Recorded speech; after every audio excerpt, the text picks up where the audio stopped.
And Michaela, if any information with you, I normally don't put charts on my minutes. So yeah, something to definitely talk about.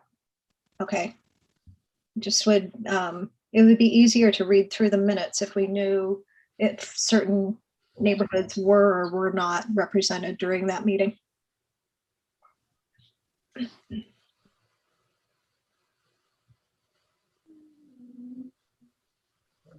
One, two, three, four, 5, 6.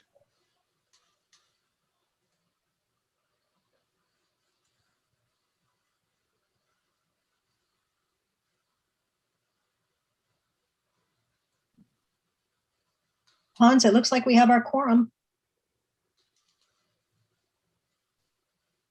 Well, I'm seeing 3:59. I was hoping in another minute or two, we might get more than 7. 1, 2, 3, 4, 5, 6, 7, 8. Let's wait till at least 4 o'clock straight up.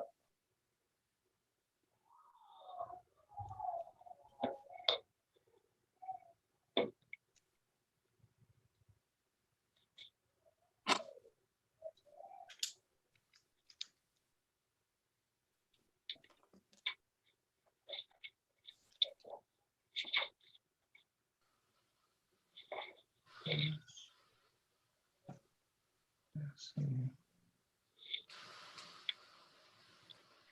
Oh, there's Dave. Yay. There's Dave and Kathy.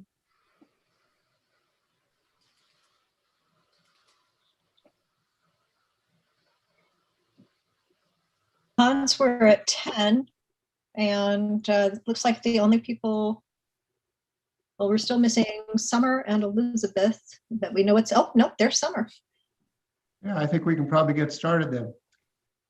So Kayla, let's kick this off at 1600, and I will call roll. Oh yes, the meeting's being, all right, continued. Okay, I am here. Lisa. I'm here. Karen Bergsvik. Here. Jim Christo. Not seeing Jim. Okay, not here at the moment. Chris Freeze. Right here. Cassie Giddings. Cassie, I saw Cassie. Is she muted? Where'd Cassie go? Hi, I'm here. Oh, there she is. Okay, there she is. Sean McFadden. I am here. And I am not yet seeing Steve Pine. Oh, there's Steve. Yeah, I'm here. Steve Pine, welcome. Elizabeth Rhodes sends regrets. Kathy Roche. Here. Morgan Schmidt. Here. And there's Summer. Here. Good. All right. Fantastic. And are you likely to get called out, Summer? Are you with us or? I wouldn't say it's likely, it's possible. I think Okay. yeah. Okay. We'll hope for the best. Kicking off minutes before I ask for a motion on those minutes, let me make note that I think there's a statement in there that Lisa Marshall moved that the March minutes be approved. Actually, that's probably a typo. It should say May 14. So that much I caught. If I missed something else, raise a hand. Otherwise, I would entertain them. Dave Johnson. Yes, it also says that the three of us, me, you, and Lisa, voted against the letter. And I think we were the only three that voted for the letter. Well, if that's the case, I sure missed that one. Let's see. I think Let's the see. conversation was about tabling the letter. Yes, we voted against. No, I don't think we even voted. Did we vote against tabling? I'm not sure we did. No, we did not to my recollection. After listening to the recording, yes, you guys voted to table the conversation. I can go back and re-listen to the recording. Yeah, I can confirm that. We did have a conversation. I believe Morgan had made a motion to table the letter. We had it seconded, and then there was a vote. There was 3 against. Okay, And- then I was wrong. I misread the the communication because I thought it said that the three of us voted against the letter and not against tabling the letter. No, negative. So I just went back and looked at it. I think we're okay. Okay, Any other comments or corrections or concerns? no, I can move to accept the minutes. Okay, motion by Dave Johnson. Is there a second? I'll second. Lisa Mushel seconds. All in favor? And I'll just ask, any opposed? I'm not seeing any opposed, so okay. Minutes done. Michaela, if I recall, there are no written comments other than Mike sent something in after the deadline, but Mike also wants to make some public comments. Mike Walker, is that correct? Yeah, that's correct. So I did send out some proposed slides that Mike shared with us around 1:30. So if you haven't gotten those, you can check your inbox. And Mike, I believe, is here to chat with us during public comment. So we will have a live public comment. Okay, and not seeing anyone else. Mike, you are welcome to make public comments. What I would ask is that you try and really hit the bullet points of your presentation. I doubt that everyone had time, but if you could really hit the highlights of that PowerPoint presentation and describe those things to us, and maybe take 3 minutes if you need it to do that, please. Sure. Good afternoon. I am Mike Walker, a civil engineer with over 40 years of experience in land development. I was a member of the House Bill 2001 Stakeholder Advisory Group. I believe middle housing can provide some attainable housing for our workforce if done right. I am also the father of 4 grown children who have all moved away from Bend. They all could see the gentrification occurring. Now I need to replace my dad hat with my engineer hat. The performa analysis for these code amendments is missing. A performa is a useful tool to determine if a project is financially feasible and to identify the required household income. Staff in its House Bill 2001 advisory group failed to perform any performa analysis to verify the effectiveness of their code amendments. Please tell Planning Commission and the City Council to take the time to do the necessary verification. There is no reason to fear that delaying the adoption of these code amendments will delay the construction of middle housing. All 5 types of the middle housing required by House Bill 2001 are in the existing code. Middle housing has been built in Bend over the last few years and will continue to be built in Bend in the meantime. I have provided this late submittal, which shows an existing example of a duplex on 9th and Ogden. This property was listed at $1,399,000 earlier this year. At this price, this duplex requires a household income of about $3,200 per unit per month.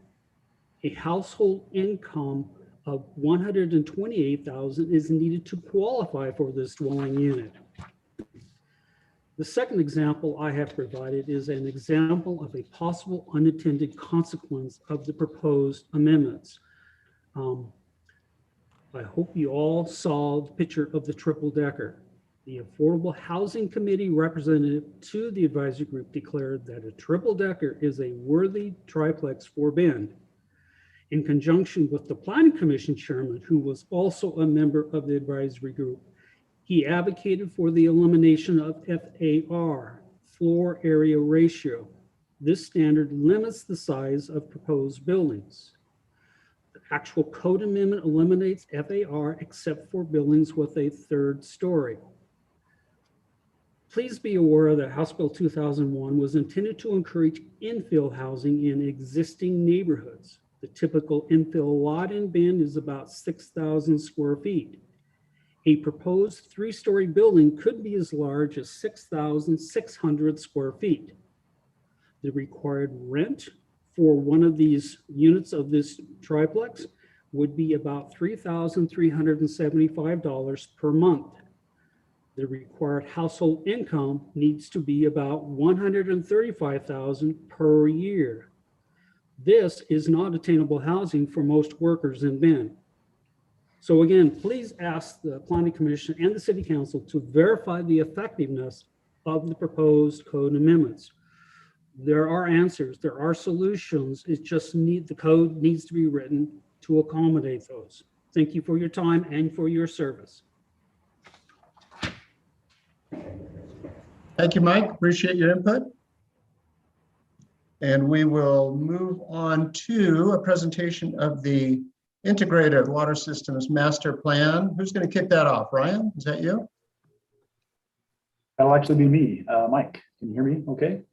Yeah, and let me just say, hey, group, let's let the presentation be presented before we start with questions. We so often find out that we ask a question and it's 1 or 2 slides later. And so for time management, if we could just let the presenters make their presentation and then open it to questions, I think it'd be a better use of our time.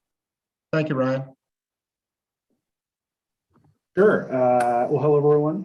Thank you. My name is Mike Bittner. I will just do a little table setting here. We've got a presentation for the Integrated Water System Master Plan, which we've been engaged in here for the last year plus. And so we have a short slide presentation, I think just 20 slides. It'll go pretty quick. I think we have time for plenty of Q&A here at the end as well. So as I mentioned, my name is Mike Bittner. I'm the utility director here for the city of Bend. I'm joined by Ryan Oster, as well as Brittany Barker from our engineering and infrastructure planning department. Ryan is the director. Ryan, go ahead, wave your hand, introduce yourself there. And Brittany is the principal engineer managing the Integrated Water System Master Plan project. So I will dive in here and provide a water system overview of the city's water system. And then Brittany will take over and talk about the Integrated Water System Master Plan work itself and provide a little bit greater detail about the work involved and that our staff have been involved in here the last year.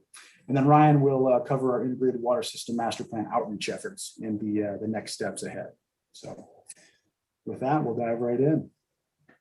Just checking real quick. Everybody can hear me okay? I've had microphone issues with Zoom before, so just checking. All right, perfect. So Brittany's going to operate the slides here and I will dive in. So let's see. So as you're all aware, Bend is a fast growing high desert community.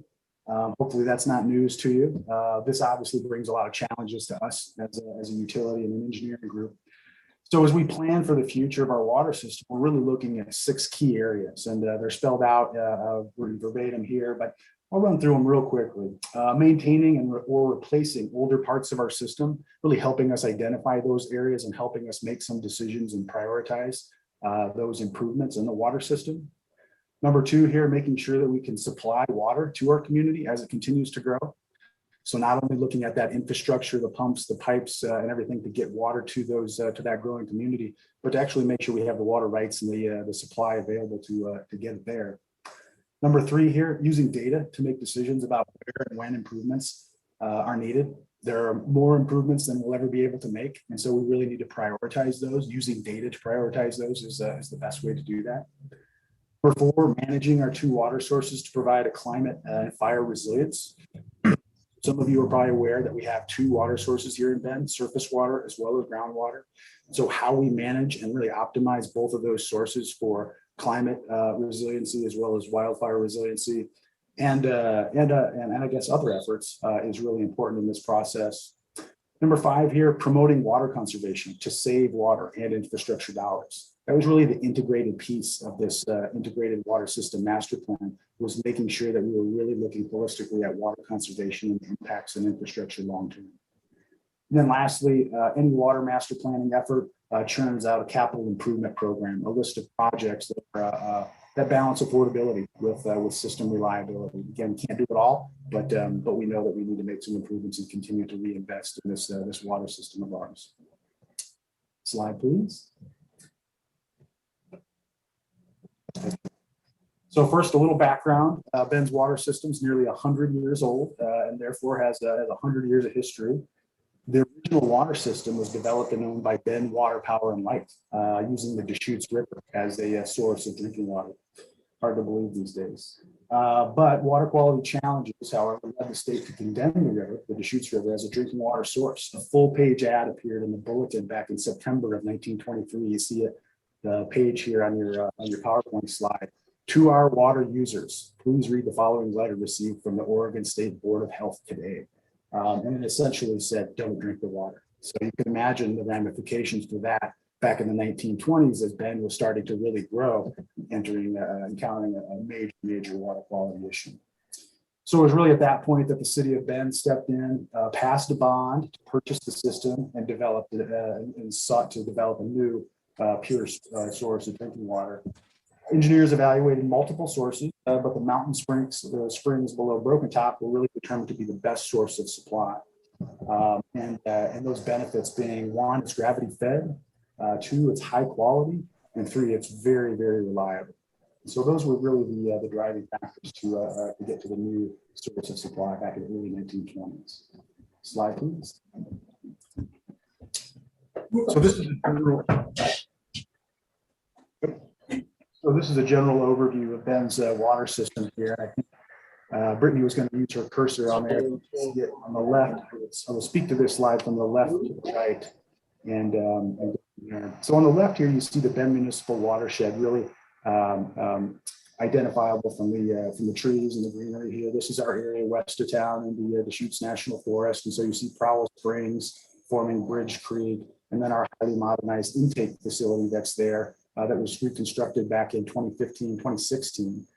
And so from that intake facility, surface water enters there and then travels this 10-mile pipe underneath Skyliners Road.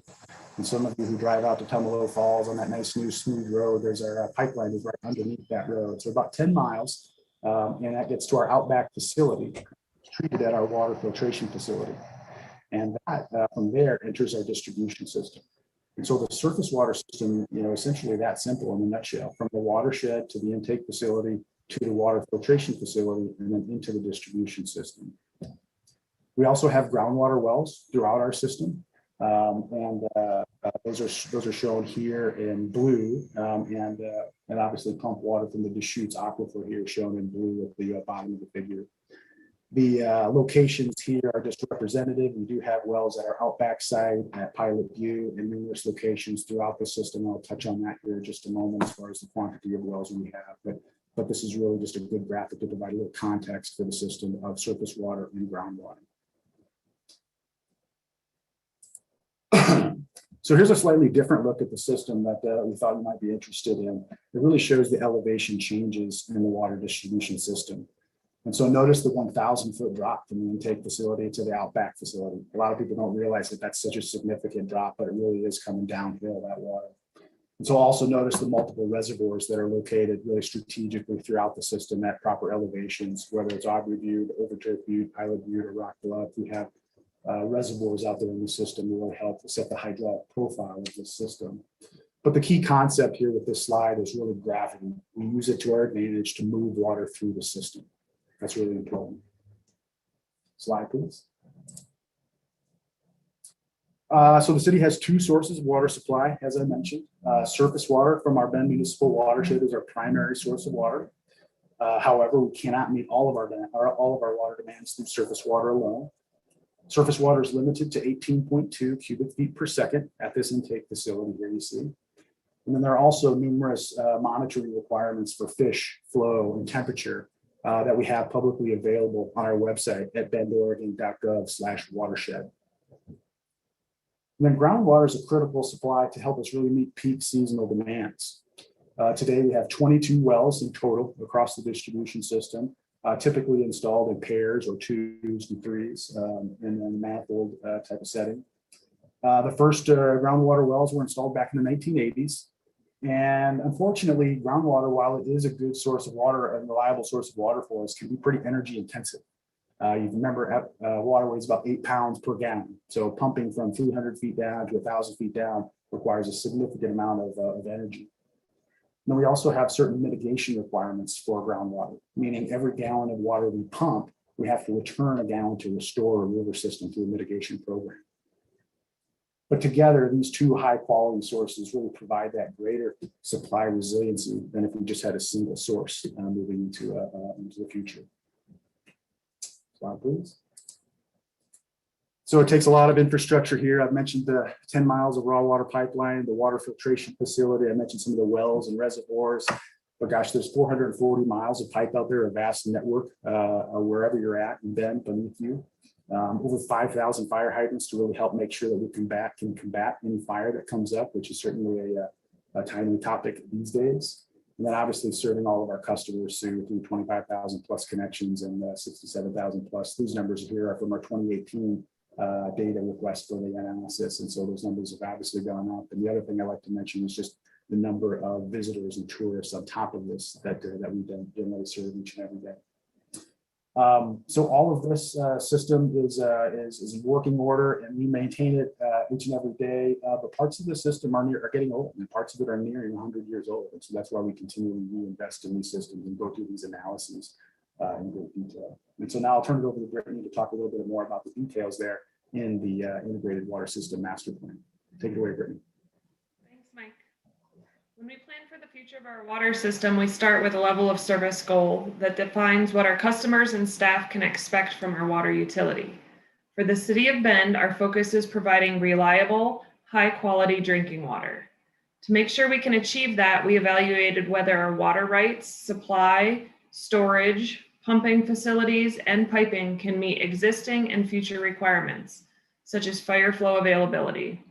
This generated guidelines to determine what maintenance, replacement, backup, and redundancy is needed so that our system is reliable, even in an emergency like a wildfire or power outage. Also, as part of our planning work, we completed a condition assessment of the entire water system, the most in-depth assessment we've done, to identify areas of concern and prioritize investments. We looked at near-term and long-term needs for storage, backup power, and maintenance. And for parts of the system showing wear and tear, we evaluated whether fixing, replacing, or retiring them would be the most cost-effective solution. We know Bend is growing, and we need to make sure we have adequate supply and infrastructure to serve our community. So we also looked at projected population growth to make sure we're not under or oversizing parts of our system. This chart shows water demand projections based on data from the city's 2018 comprehensive plan. This upward trend is considered a worst case scenario for growth over the next 10 and 20 years. The good news, our current water supplies and rights are sufficient to meet projected 2040 demands. I'll also note that even though Bend's population has nearly doubled in the last 20 years, water demand has had a minimal increase. This is largely thanks to our effective conservation programs. Doing more with less will continue to be critical to sustain our supplies. Using what we learned about the condition and capacity of our system, we put together a 20-year capital improvement program that identified over $390 million worth of needs. The projects recommended in the first 5 years total about $85 million and address the most critical maintenance needs. These projects are supported by the rate strategy adopted by Council back on June 16th of this year. As we move on to future portions of the capital improvement program, rate tolerance will help determine which projects are chosen and in which order.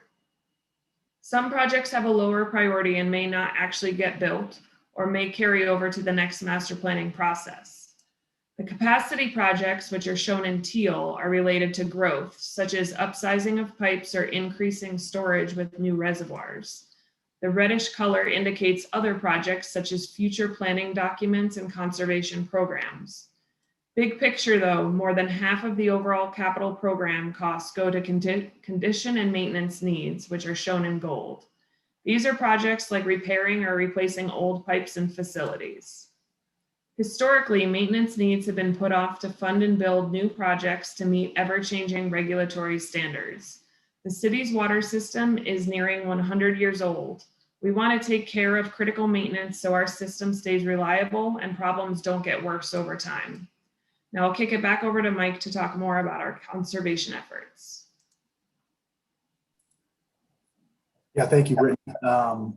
I mentioned earlier the integrated piece of this water master planning effort, and that was really to look at conservation through the water management conservation plan that we reviewed or updated as a part of this process. And I love this picture here. This really outlines the challenges we have ahead. We live in a high desert community. We have a high desert reality. Very little precipitation, a growing population, a changing climate, lots of challenges ahead. So faced with that reality, it's important that we commit to using less today and into the future. And so we think we can continue doing that. Slide, please. Just to take a step back at the larger regional issue, because I know this is in the news and we're having a lot of conversations about drought, heat, and water resources in general. But you take a look at the larger Deschutes Basin, this is one of the things that often surprises people. You see that 2% sliver there. That's the municipal water rights for the current set of, that is the current distribution of water rights in the basin. And so that 2% is Bend, Madras, Sisters, the Pine, all of us in there. And so it's a really, really well-managed 2%. And we all have water management and conservation plans, pretty heavy regulatory obligations to manage that water. But we've got to be partners here in the larger conversation as well. Just because we're not irrigation districts doesn't mean we don't have to pay attention to those larger conversations and those larger issues and help move the conversation ahead. But from an actual water distribution standpoint in the basin, we're pretty small players here. But again, you really have to conserve it to deserve it in Oregon, and that's really what we intend to plan on doing. Slide, please. So we talked a little bit about surface water and groundwater a few slides ago, and really part of managing our municipal use is really understanding how we use those supplies, where they go. This pie chart shows our water production from 2020. So from a water use standpoint, a strange year, but this is typically what we see year to year between surface water and groundwater. Again, surface water being our primary source of supply. Delivering 66% of our water use, 34%. That can change a few percent either way on the year, depending on the circumstances, but this is generally what we see. Slide, please. Here are two different looks at water use in 2020 that I think are pretty interesting. On the left-hand side, you see a line chart showing total water production for the calendar year. And if you kind of follow along, you can kind of see January, February, March. We really bump along at that 5 to 6 million gallons per day. That's indoor water use. Those are our businesses. Those are our industries. We can really get by on that 6 million gallons per day to serve most of our water needs here, our most critical water needs, I should say. But as you see, April, May, and June, we really start to increase in water production. And this is largely landscape irrigation and is groundwater for the most part. Okay, this is a very typical year for us. The ups and downs there are spikes, weather events, heat, rain events, those different things that people react to from the water use behavior. But then as you see September, October, November, we get back down to that internal only use. So again, that large seasonal spike there is largely attributed to landscape irrigation.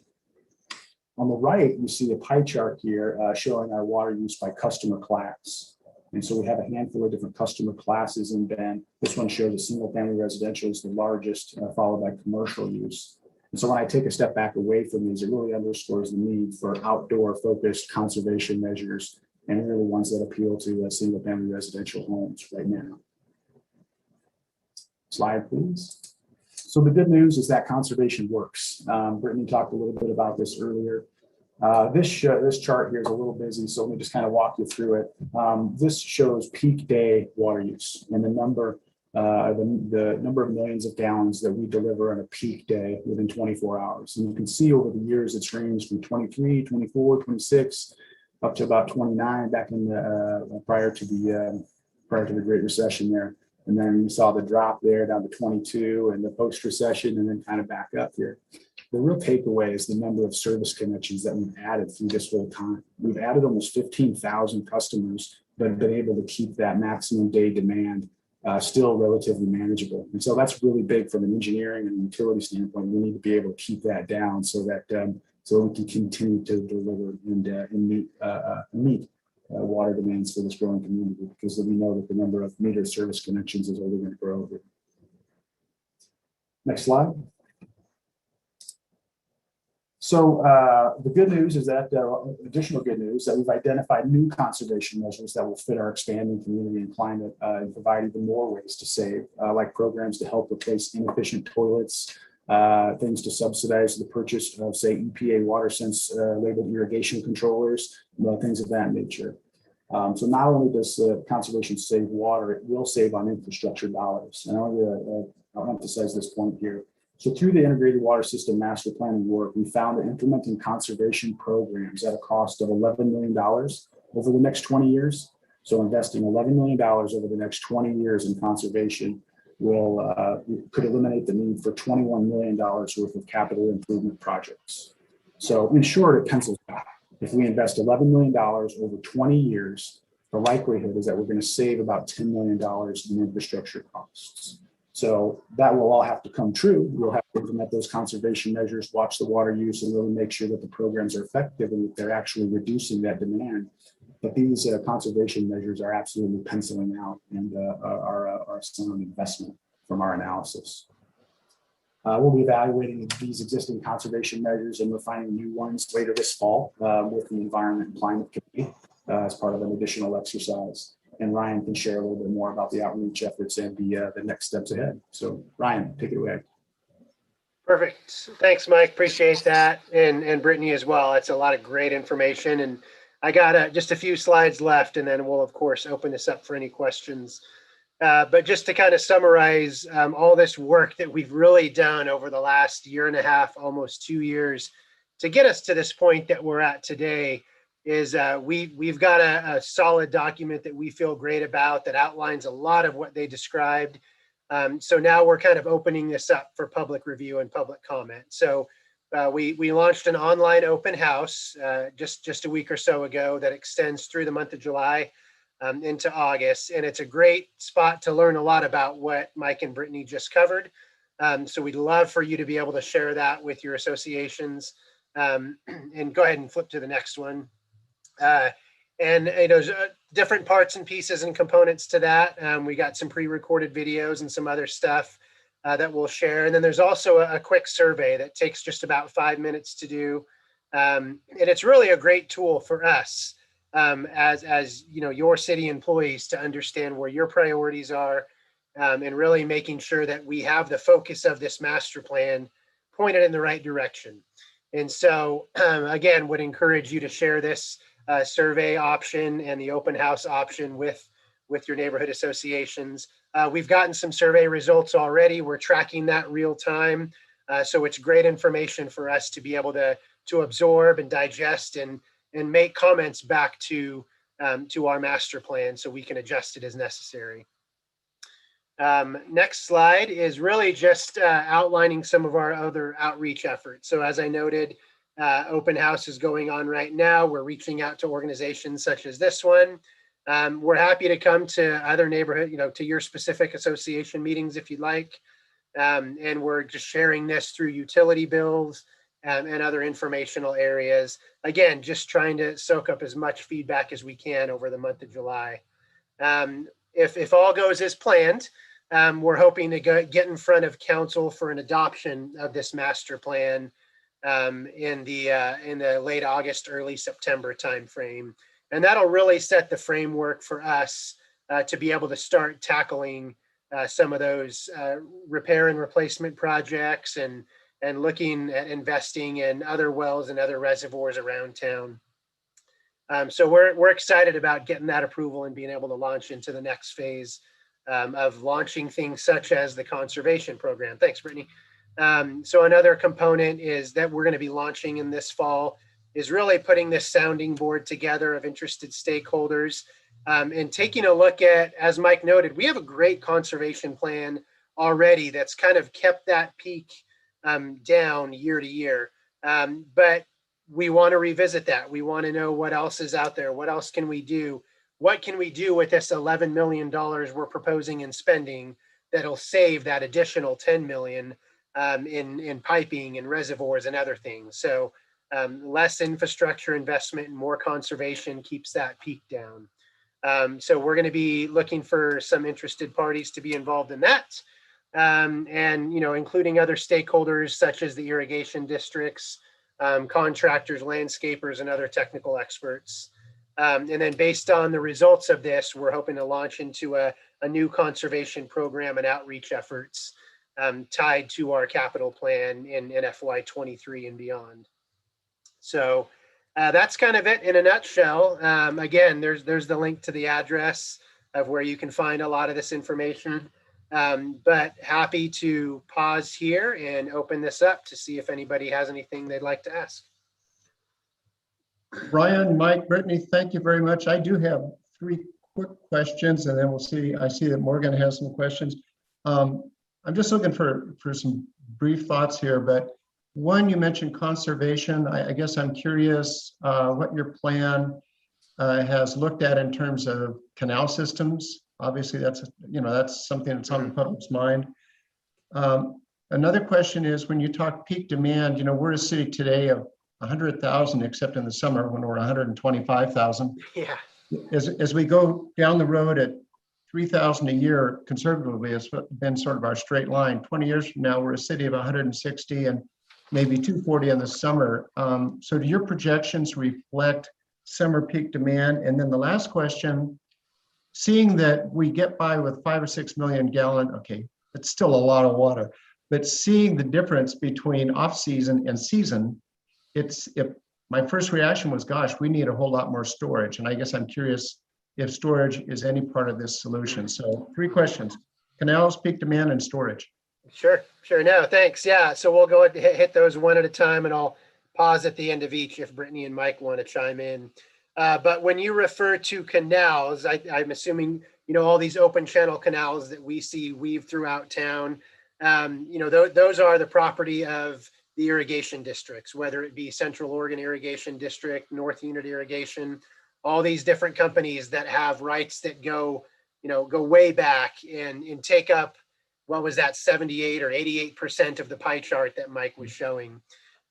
So, despite us only being 2% and the city of Bend being a portion of that 2%, we are definitely at the table every day with the irrigation districts, doing everything we can to work with them, help them lobby the feds, lobby the state. And there's a lot of momentum now to really get some additional funding to help those districts pipe these canals. Because a lot of the water usage that we see going into those canals seeps right into the ground before it ever gets to the farm. So there's a huge conservation piece there that if we can pipe some of these canals, I know it might not be as pretty for those who live on a canal, but if we can pipe these and we can create some green bike ped corridors over the top, we can return a lot of this water back to the stream. And really reduce the overall basin's use of pulling water out of the out of the Deschutes River and from other areas. So, Mike or Brittany, if you want to add anything to that, please jump in. I'll just add one thing, Ryan, and that's that, the city of Bend and our water system, we don't deliver any water through canals, through open canals. So we're talking about separate systems here, distribution system, which are largely canals in those irrigation districts. And yeah, that largely at 70 or 80 other % of that pie chart. Most of our system is, well, I should say that 2% of all those urban water users, I'm pretty sure the same case. I don't know that any urban water users deliver water through a canal. So separate systems. So we have our different level of regulatory authority. We don't get to just go tell irrigation districts what to do. In fact, sometimes they tell us what to do. But no, we are, as Ryan said, through the Deschutes Basin Water Collaborative, through Central Oregon Cities Organization, and through other channels, we are at the table, and we're part of that collaborative group to figure out what the solutions to these problems are. But they're complex and a century in the making. So it's a lot of work. But yeah, thanks, Ryan. Mm-hmm. Okay. Question 2, with respect to that spike that you see starting in April going to October. It's all related to basically watering the grass and, kind of providing some of that greenscape that we all enjoy. So to your question specifically, Hans, the way our system works, we pull in those off-peak seasons. We typically don't operate our wells at all. We can do all of that off-peak service and supply from our Bridge Creek system. So that comes down, hits our filtration facility, gets pushed into our piping system.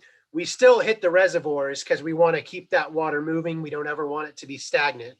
But we can fluctuate the level of those reservoirs, and we supply those reservoirs because the reservoirs, they're actually not primarily there to provide water service or pressure to our homes. They're primarily there to make sure that our fire hydrants have the pressure that they need should the department need to hook up to those.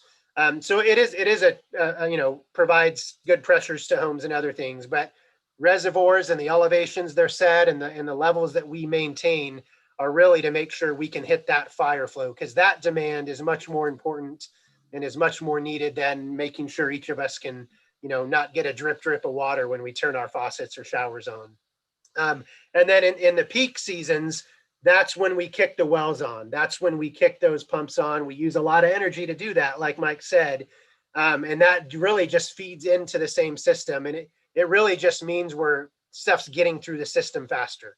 The reservoirs will turn over a lot quicker during those peak seasons. They'll go up and down, and we'll resupply them at a much higher rate than we would in the off season. So we've got what we need. And as Brittany noted, our worst case scenario projections out to 2040, we have the water rights that we need to maintain those peak demands. Post 2040, that's obviously something we're already looking into. But we feel confident from the Bridge Creek water supply and from the Deschutes Aquifer that we can meet demands for growth out through 2040. So I might have mixed 2 and 3 there together a little bit, but let me pause there to see if Mike or Brittany wanted to add anything. Hey, Ryan, I'll just add that from the reservoir standpoint, this is where you're going to hear a lot about Wiki Up Reservoir, Green Prairie Reservoir.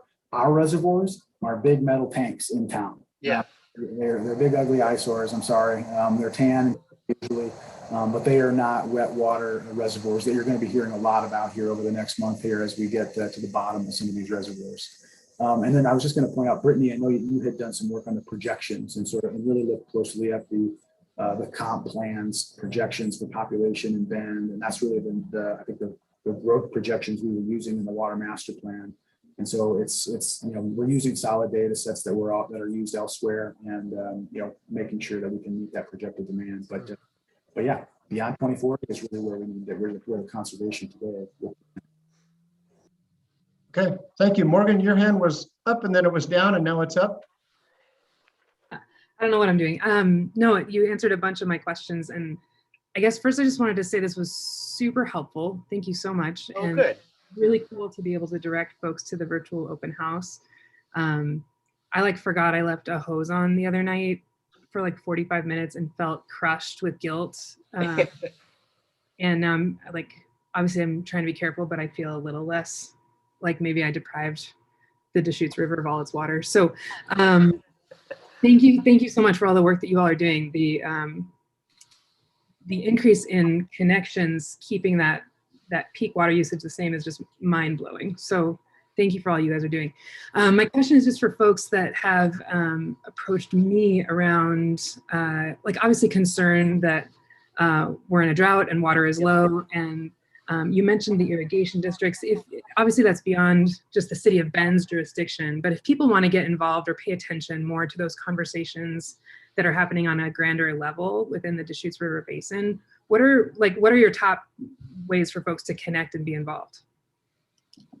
Cool. I'll take a stab at that one, Ryan. Brittany, here. So I think it's a great question. Yeah, how do people get involved? Because they want to feel like they're doing something or they're helping, in some way. And so I would say, managing your own water use first. Whether you're connected to our system, Redmond, it doesn't matter. Do you know how much water you use? That's a question I would ask somebody who's really concerned about their water use and drought. And wherever they're a customer of, directing them to their utility to leverage those resources to use less, whether it's signing up for alerts for leak detection, taking advantage of the conservation program, that does matter in the grand scheme of things, right? But to really get involved and to roll their hands up, I roll their sleeves up and do some work. I would get involved with the Deschutes River Conservancy, the Deschutes Basin Water Collaborative is a website that we could certainly share with you, and you can forward on to your constituents out there, your neighborhoods. But I think it's probably a little more technical than they're looking for.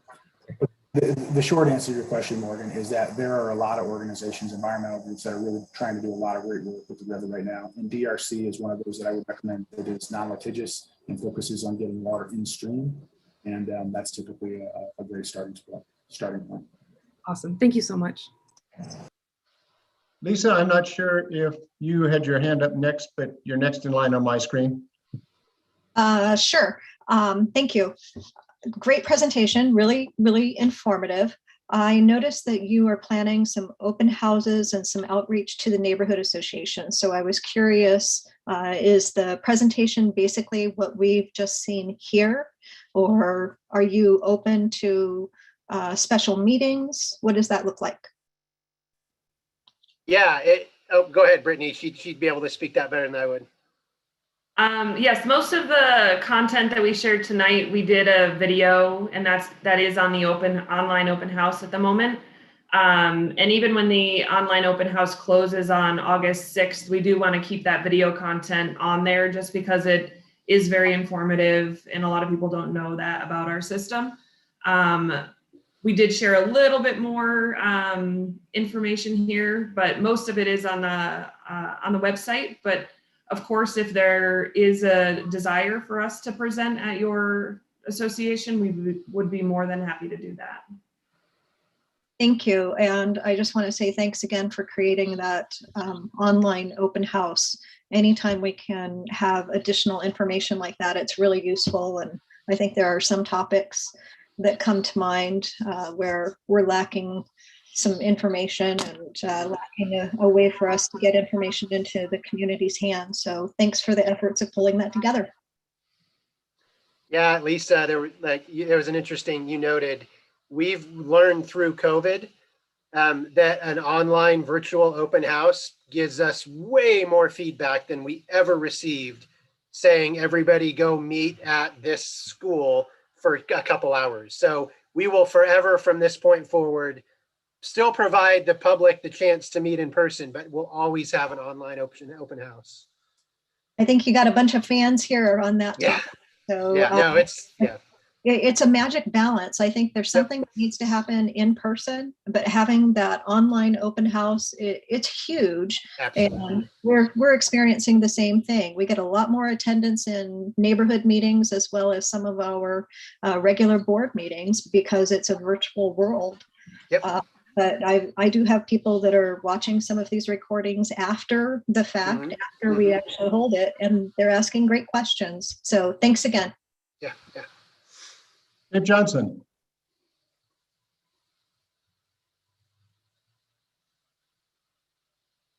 Find that mute button, Dave. I think you're muted, Dave. And I see you, Chris, after Kathy and Karen. Okay. I'm here. First, did this study include the private distributors like Avion? Yes. Yeah. So there's as Mike said, this is an integrated plan. So there's the water conservation plan, there's the city's master plan, but then there's also a public facilities plan. And so the PFP is really where we tie closely in with Avion and Rotes. And we take as much information as they can give us, and we paint this picture for the state of how, within the city limits, this is how we supply water. So we do factor in the work that Avion and Rotes are doing and what they've got projected and their growth and infrastructure needs as well. I have never understood how it works that there are the private distributors within the city. Yeah, it's a bit unique, but we make it work. And we've got inner ties with those other organizations all over town. So if we have a well that goes down, we can borrow from theirs. If theirs goes down, we can provide fire flow. So we work closely with both of those providers, but it is unique. Well, thank you for the explanation, and further thank you for this show on our program. I'm assuming that the briefing that you gave us will be online. Is that okay, Michaela? Yep, so this meeting's being recorded and it'll be in the YouTube clip. Okay, and the briefing, I'll be able to distribute to my board. Yeah, I sent the slides a little bit earlier today, so you should have at least the documents. Okay, great, and thank you, Ryan, and all of your crew. Okay, we got just a few minutes left for this segment. Kathy, then Karen, then Chris. Kathy. Hi, I'm Kathy Roach, and I'm from Bona, which is East Bend. And we recently had Avion come talk to our neighborhood association because I think, but I don't know for sure, that Avion is the water supplier for most of my area. And it appears to be the water supplier for much of the large developments that are going on in Northeast Bend, like the new Petrosa. Yep. And Avion was telling us, oh, we got lots of water. Don't worry about it. We don't have any problems with water if you want to water your lawn at 12 noon or if you want to water your lawn at 12 midnight. So they seem to be telling us a bit of a different story than what the city of Bend is telling us. But as we go forward, I think it would be really helpful. And I certainly haven't looked at your online presentation. But if I went there, would I be able to tell if who I was serviced by? For instance, my son also lives in Bend, and I've asked him, so who's your water supplier? But he rents, so he doesn't know unless he contacts his landlord. Okay. And so what we're getting is some conflicting information from our water supplier, Avion, and from the city about when to water and water conservation, and then how the two of you interact and what different parts of town you service. Because if you were going to go for a bond issue, I would just say, if I thought I was serviced only by Avion and I didn't know how you interacted with Avion, I would say, well, that doesn't apply to me. I don't want to vote for a bond issue Right. to supply water to Aubrey Butte. Those people got too much as it is, So that would be, that's basically my question. Yeah, understood, Kathy. Yeah, it's, I mean, of course, like Mike said, we don't control the irrigation districts, nor do we control Aviana routes. But from our perspective, it's all the same system. So, every drop of water that gets used comes out of the Deschutes Basin. So we want to do everything that we can and encourage others to do the same. If Avion's telling you to water at noon, that's unfortunate. I wouldn't personally agree with that. That just doesn't make a lot of sense. They do have plenty of water rights. But that doesn't necessarily mean we don't all need to work together to conserve the limited amount of water we all have. So, Ryan, go ahead, Mike. No, I was just going to add to that. I'm sorry, I know we're short on time. That's where we need to get better, Kathy, quite frankly. I mean, the how we work with and coordinate conservation efforts and program messaging with a private utility in the same basin is important. And that's an area where we need to get better and grow. We just showed you a lot of information on our water system and our water growth, and we've showed through analysis and a lot of data that we're good through 2040. I could certainly walk in front of a group of people and say, you know what, in terms of water, yeah, you're good. You can water whenever you want. You can do that sort of thing. But I think one of the perspectives you have as a municipal-owned water provider is that we're in this for the long game. We know we're going to be here in 100 years, and so we're thinking about it perhaps in a little bit, maybe a longer time frame than Avion was that day. But that's something that quite frankly is a little disturbing to hear. And I'll follow up on for sure. We'll talk to him. Yeah. Okay, my other observation was my landscaper, when they set up my watering schedule, I had to put in a new clock, and they wanted to have me water twice a day. And I was like, oh no, I'm not gonna water twice a day. So the conservation message needs to get out to the companies that are setting up landscapers and to folks that are setting up water timers. And not that I couldn't go messing with my water timer on my own, but and real quick to your other question, Kathy, whoever you get your bill from is who your provider is. But if, like in the case of it's a renter, we have a map that shows exactly address by address of who the water provider is. So we're happy to be able to provide that, and let's show you how to look that up. Yeah, I'm mostly interested in, if there's major parts of the city that are supplied by certain companies, the other companies, but it just has been creating some confusion for our neighborhood association and how we communicate with our members. We get, even though I'm not a City of Bend customer for water, I am for sewer, and I get the weekly or the monthly bulletin thing at my house. And so I don't know, maybe it comes out quarterly, but it says you're expected to do this, this, and this. And so and having worked in California for a while, I expect the water cops to show up. And if my sprinklers are hitting the sidewalk a little bit because they got out of alignment. Yeah, so stuff happens. And I know we have a lot of people from California here in Bend who've moved here from California. So just some items of clarity in the whole message. Okay. Thank you, Kathy. We are running out of time, and I want to be sure that Karen and Chris have an opportunity. So Karen? Oh, thanks for the presentation. It's very interesting and it's new to me. I just have two questions. I know that the City of Bend's usage is part of that 2%, so it's fairly small, but what is the city doing to conserve water at their own facilities and their own properties? So that would be one question. And the other is, are you planning to fund the capital improvement plan through bonds or through the municipal budget, or how are you going to finance that? How about I take the first part of that, Ryan, and you can follow up. Is that all right? Yep. So on the, I'm sorry, on the, still lost my train of thought there. The City of Bend facilities, what are we doing to keep our own house in order here? And I think that we've got work to do. We're one of the larger water customers in Bend because we have so many water accounts. Some of those small little right-of-way landscape irrigation systems belong to us, over 100 of them, in fact. And so we work really closely with 15th Street, or excuse me, our Transportation and Mobility Department to really monitor that use. And we've taken some pretty significant steps forward over the last 5 to 10 years to really reduce the amount of turf that's alongside curb lines in Bend.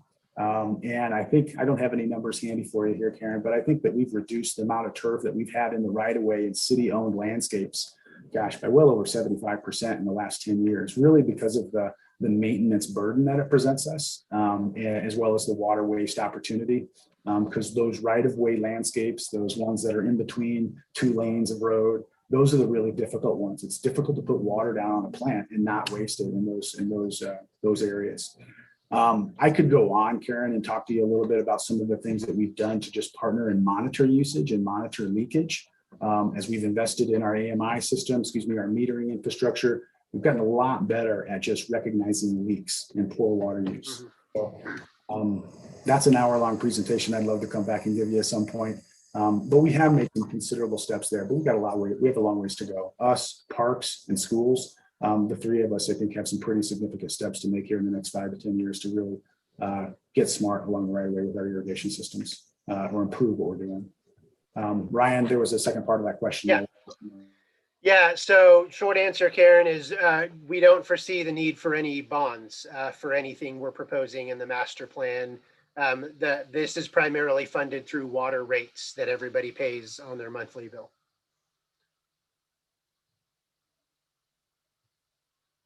Thank you. Yep. Chris, you want to wrap it up for us? Last question? I think you're on mute, Chris. Chris?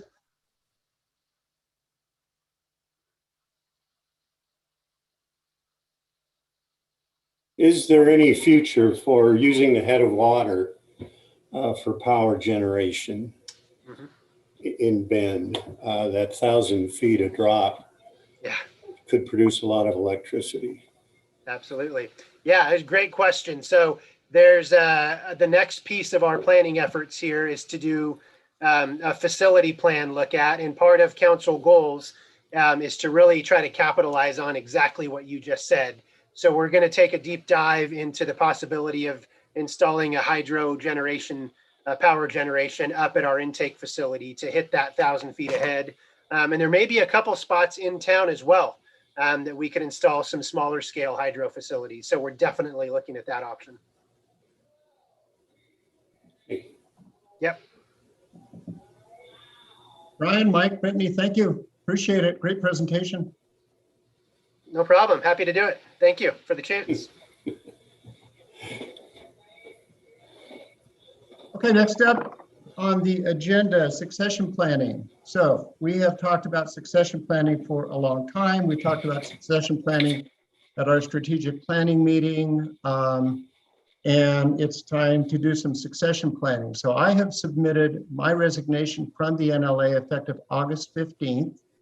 That means that this committee will need to elect a new chair. This position, I can serve the August meeting. So the new chair would be for 4 months because NLA procedures call for elections in January.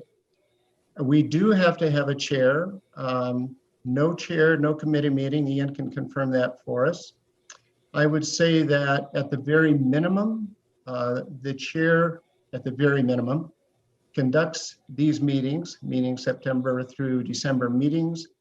And quite frankly, Michaela is a huge help in helping set the agenda. So mostly it's being sure that the agenda looks sound as it always does. So that's easy enough. The only other comment I would make beyond that, and again, that's a month to prepare. There's been an open invitation to everyone to join Michaela and Lisa and I anytime if leadership is something that you're interested in doing.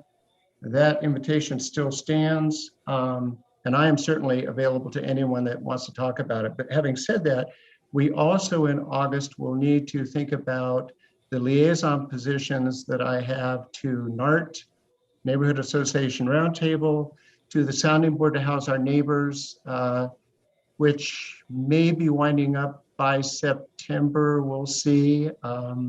So that might be not quite as time dependent, but also I am the alternate to the Community Building Subcommittee where Dave Johnson is the NLA rep to that bi-monthly meeting. So we'll need to deal with those positions going forward. And Lisa, did you have your hand up or not? Did I see that? Yep, I've got my hand up. Thanks, Hans. Okay. Yeah. And gosh, I think we can all say thank you very much for all of your service. I think most of the NLA was aware that Hans and I both said we would be passing the baton at the end of our term this year. So hopefully this isn't coming as a surprise. Hans let me know that his timeline moved up by a couple of months. So this has given me an opportunity to consider both A, what's in the best interest for the Neighborhood Leadership Alliance in terms of leadership, and B, what I might need to do in order to make better use of my volunteer hours. So I've decided that it's in the best interest for both the NLA and for me personally to resign my role as vice chair of the NLA, and I will make that at the same time as Hans. This opens up the leadership role for both the chair and the vice chair at the same time, and maybe that just means that we can get to the new leadership a little bit faster. The leadership of the NLA works very well to have a chair and a vice chair who are able to lead collaboratively. And by offering to resign now, this just means that the NLA is going to identify the next dynamic duo to take the helm and get us through the recently adopted strategic plan. Maybe this will mean less disruption later this year if we get 2 new leaders at the same time. Just to clarify, I'll continue to serve on the NLA as the designee for Century West, and I'll continue to serve as the Land Use Working Group Chair until we finish the work of that group or until my NLA term is complete, whichever comes first. I do want to say it's been a fabulous pleasure to serve with Hans and Michaela in particular, and for everything that we've done as a committee. And I just want to thank those who are here today that have been supportive, as well as the NLA appointees that have already completed their term previously. And I'd be remiss if I didn't say a huge thank you to Michaela, Joshua, and Ann. You guys have made the leadership role a lot easier, and we really appreciate you. And that's it. Dave Johnson, I see your hand up. Yes. I also plan to step down. However, luckily, we have 2 new board members who each look like a good successor. And I will stay until I'm completely satisfied that they are up to speed. So you'll see me. I don't think my my term ends. I think it's. I still have 2 years or 3 years on my term, but I will stay until my replacement is completely staffed up to take over. Thank you, Dave. Okay. Then with that, let's move on to working group updates. And Lisa, that's your baby. Timeout, Hans. Michaela's got her hands up. Oh, Hey, I'm yes, not I do. seeing that. My virtual Michaela. is trying to be patient this time because that is huge news, and I know a lot of you I've spent time talking to over the last 2 weeks, just about your roles as the NLA reps and what that might look like in the future, as well as HB 2001 and everything that's going on today. And so first, I just want to start out by saying thank you to Hans and Lisa and Dave for all of the work that you guys have put in. For those of you who are newer to the NLA, these folks were part of the founding group that formed the NLA. And so we would not exist today if it was not for the work that they did, along with Cassie. She's still a longstanding member as well. And we just appreciate all that you've done so much. And it's been great working with you.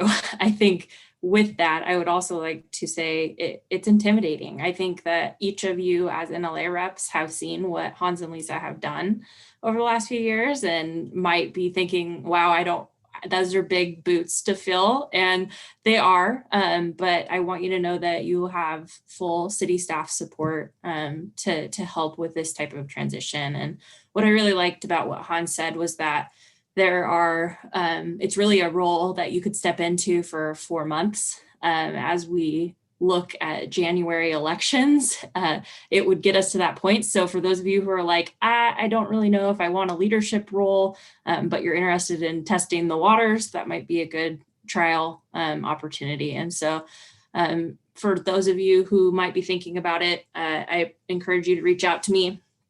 Let me know what you're thinking. We can invite you to some of those weekly meetings that Hans and Lisa and I have just to get you up to date. Chairs moving forward, Hans did allude to this. So with the code, we as an advisory committee do have to have a chair in place in order to continue meeting. And I think Ian could talk to that a little bit if any of you guys have questions about it. But essentially all that to say, I will make it as easy on you as possible. And as we step into this new time of a new strategic plan, as we step into a new committee, it sounds like we're having a few drop off here in the next few months. Just looking forward, I think there's more of an opportunity here than that we could take advantage of. So. Do any of you have questions that we could answer? I want to give you an opportunity to speak to if you're feeling the need to, rather than just move to the next item. Okay, well, not seeing any hands. I would, like I said, love to chat with each of you. So over the next month, I might be giving you another call just to see where you're at and how everything's going on your NA boards too. So. Thanks. And again, as I said before, I'm completely available to anyone that wants to have a phone call. And nowadays we could even have a cup of coffee. But if there's anything I can do to help you understand at least what's happened, as I've been doing this job, it doesn't mean it'll be the same with new leadership, but it'll still be effective. And that's the crux of this. I would say that ABNA has nominated and an application is in for my replacement, a very learned individual that's been following NLA meetings, taking the time to read our processes, our procedures, our strategic plan, watching the recordings. So he has a good understanding of the work we do and the way we go about it. And I'm glad that he took the time to do that so that he knew he was confident that he wanted to be a part of this team. So I'm excited about that as well. And with that, I will turn it back to Lisa to speak Uh, to land use? Let, working let, group? let me add my availability to anyone that wants to know how we got started. I was the author of the original processes and procedures, and anyone who is interested in our early foundation that wants to delve deeper, I'm available to talk. Thank you, Dave. Appreciate it. Okay, Lisa, it's your turn. I think we're ready to talk land use. Is that right? Yes, we are. So really, this is the Michaela show. Not at all. Let's see, where do you want to start, Lisa? Well, first, I just want to say that the land use working group has been very hard at work to get a good product onto the website with Michaela's help, of course. And Michaela has really outdone herself. I will also say that what you see currently on the website is not what we would consider the final product. We are still making recommendations, and we have a few other ideas on how to make this better. But we did go live with this website, and I think everybody knows that a mailer went out last week. Was that right, Michaela? Was it last week or the week before? Yeah, last week. Last week. Time flies, and or maybe it's not flying fast enough, one or the two. So the flyer did reference this land use website so that people could start to go there and check it out. We've got some great materials on here. A lot of these materials, many of the land use chairs are already starting to use and starting to push out to some of their members. So Michaela, let's turn it over to you to walk us through the website real quick, okay? Yeah, I'm happy to do that. So as Lisa said, we're still working on how exactly the presentation is. And for Mayor Russell and Councilor Perkins, you will get to hear about this next week. So apologies for the duplicate. We have essentially this is a landing page for all of those awesome resources that the working group has been working on and that the NLA has been adopting once they've been finalized. And so how you access this page right off the bat is from the City of Bend homepage. There's an opportunity there's a way to access it through community, and then the drop down is land use. We also, since this is new, have it included on our carousel for the city website. So there's a direct link advertising the web page. And then once you get to the page, we start off with just a brief synopsis of like, what is land use? And we share our land use 101 video. As you go through the different areas of the page, you can see that we have really 4 main areas of resources. There's info on the comprehensive plan. We can talk about zoning and development, land use applications and notifications, as well as our neighborhood public meetings. One thing we heard from the land use chairs is that if they were to use this page, what would be really helpful is if they could direct a community member here after they have received notice of some sort of a development within their neighborhood. That's usually when the touch points happen with the community members. And so what they had hoped for was that if a community member heard about a development, they could come to this page and they would be able to find themselves on the flow chart of where this project was in the process. So I can use a couple of examples here. The first being the River's Edge development, River's Edge sale, and their plans that were announced in KTVZ and all of the news channels locally.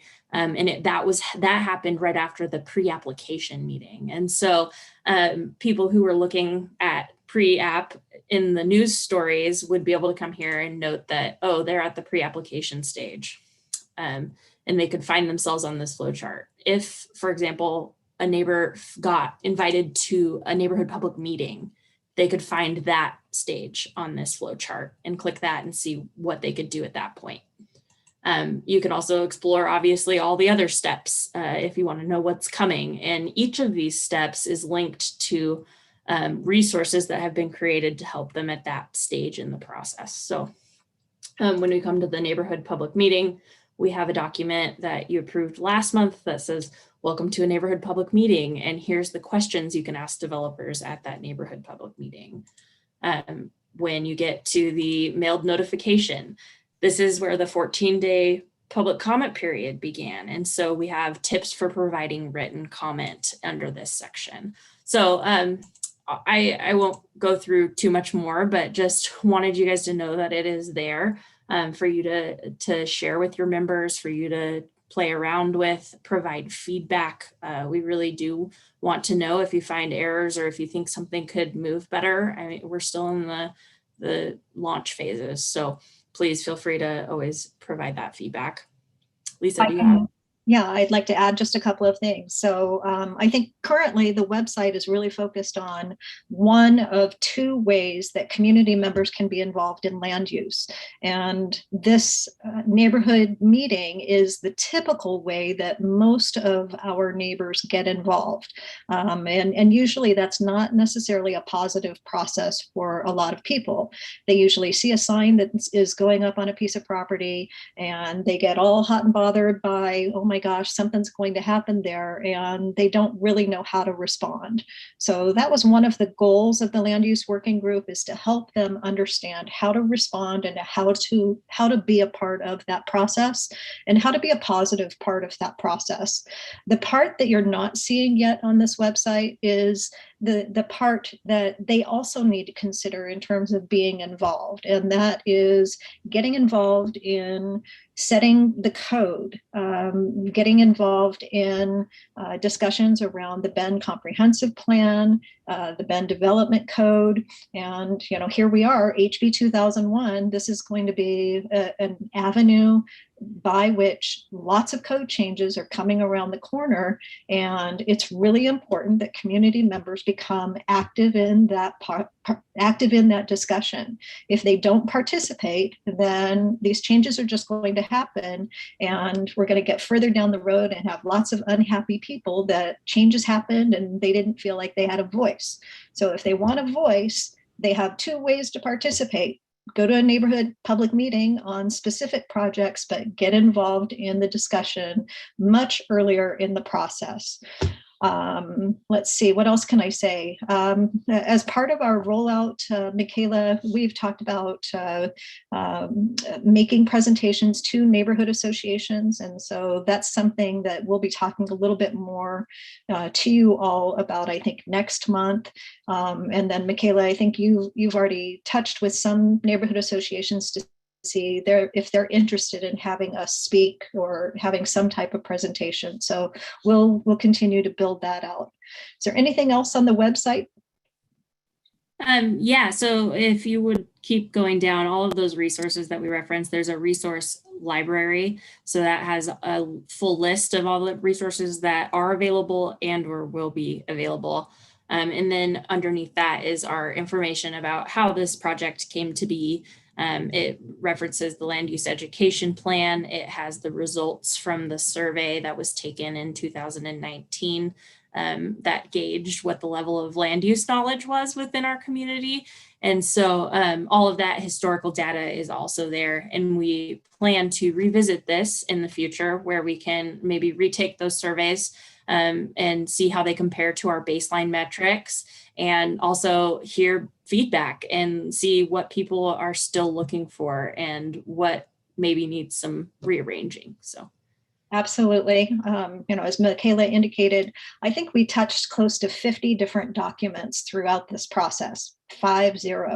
And that was a lot of work by all of the committee members who have served on the land use working group, both in the current form as well as past members. And gosh, it's just been a lot of work, right, Michaela? But what has come together on the website, it looks fabulous thanks to Michaela's laying out and design services. She's just done a great job of making it flow. So I really hope this is going to be useful to our community. And with that, do we have anything to approve? No, we don't have anything to approve. We were going to talk about the public involvement flow chart, but that is not finished being designed. So maybe next month. Okay. I think that's it for me. Is that right? Next up is the HB 2001 letter. Yep. So Hans, I'll turn it back over to you for that. Just a couple of comments as we talk about this draft letter. So we tabled the discussion last month, and I want to thank Michaela for taking the time to speak with every NLA rep to get their input on the sort of things that maybe were sticking points. I want to mention too that the process does work. This is not a whole lot different than when the NLA took a position on micro units. The outcome of that was that there was a compromise made when it came to parking. I think that was a really positive outcome, and I think it was an appropriate decision. But it came about because we said, hey, here's another point of view, and we want you to consider that. I do think that I appreciate the way this has been laid out because there are 4 very specific asks right up front. The rest of it is kind of, I think, background material, but it's very clear right up front what we're asking, and it really is about engagement. It really is specifically addressing parking and to some extent affordability. And with that, I guess if we can keep our comments very brief, or if our comments are necessary, we're here to vote on presenting this letter to planning. And I guess I would like to hear if anyone really needs clarification or needs to make input. Again, you're speaking on behalf of your NA board. So this is with respect to your neighborhood association and how it feels about presenting this letter to planning. So I'll look for some hands, and if we don't see any hands up, Dave, go ahead. I would like to ask how many of the attendees have read the letter from front to back. I'd like a hand raise. Okay. I'm gonna say, except that I saw Cassie's hand. I just can't see. I can't see Steve's hand. And Steve's hand's up, so it looks like everybody read it. Okay, great. I think we can go on from that. Okay. Any comments, any concerns? Are we ready for a motion to vote on this letter? I move that we vote. I saw Morgan's hand up. I think she beat you. Morgan? Okay. Just barely, Dave. You were so fast. And I just, Michaela, again, thank you so much for chatting with all of us over the last few weeks. That was amazing. And I know that a lot of these sections were kind of came out of those conversations, I think. So I was curious about the first public involvement. Obviously, and at least I hear you just so loud and clear when we see really robust websites with a lot of information, like the water master plan, and then even the amazing work you all have done with the land use website. That it feels like not enough public engagement has happened around 2001. Is this ask kind of meant to happen in line with the current planning process? Or is this a way of saying we want it to still slow down? Okay, it's just. Yeah, so I can provide the background on that. What I heard mostly from the reps that I spoke with, which was all of you, was that there is a commonality of we don't think education is a bad thing. And we agree that there could be opportunity to still do that without having to slow down. And so what this was intended to do was ask for the City Council and Planning Commission to incorporate some sort of public outreach, fill in the blank with what you specifically want to ask for, and then share why, right? So at this point, it isn't asking them to slow down, it's just asking them to provide more public outreach and education. And I would characterize that as a parallel path, if you will. Sure. Yeah. Thank you, Hans. My question on affordability, the affordability section was that actually for me, as I don't know as much as many of you about the proposed code. But to me, that last sentence felt most compelling in terms of a request for clarity from the Planning Commission and from Council. It's just understanding better what are those plans to incentivize building that actually leads to affordable and accessible middle housing. So I wondered personally if that was kind of the big ask, is like help us to understand more of how we're going to incentivize that. Because I'm curious about that myself, but I don't want to totally derail. That just felt like the meat of that kind of section for me. Sure. So what I'm hearing from you is that you would prefer that the request be that the NLA receive information on how the city's planning to incentivize affordable housing beyond HB 2001. Okay. And are there other thoughts from the committee on that position? I'm going to say, and I saw Lisa's hand up, but I'm just going to say, I think I brought this up in a meeting or two before, maybe it was the last meeting. And I think the community would be really receptive to understanding that relationship. But I understand council hasn't maybe set those plans yet, but I think that's, from my point of view, it's important for the community to understand that there are other considerations, perhaps other approaches that we can figure out how to get affordable housing. And I'll say, yes, Lisa. I completely agree with Hans in terms of what he's saying, and I think it would be really important to hear back from the city on how they're going to incentivize affordable housing. This HB 2001 is not going to create additional affordable housing. It may have an impact on additional housing, but even that is yet to be determined.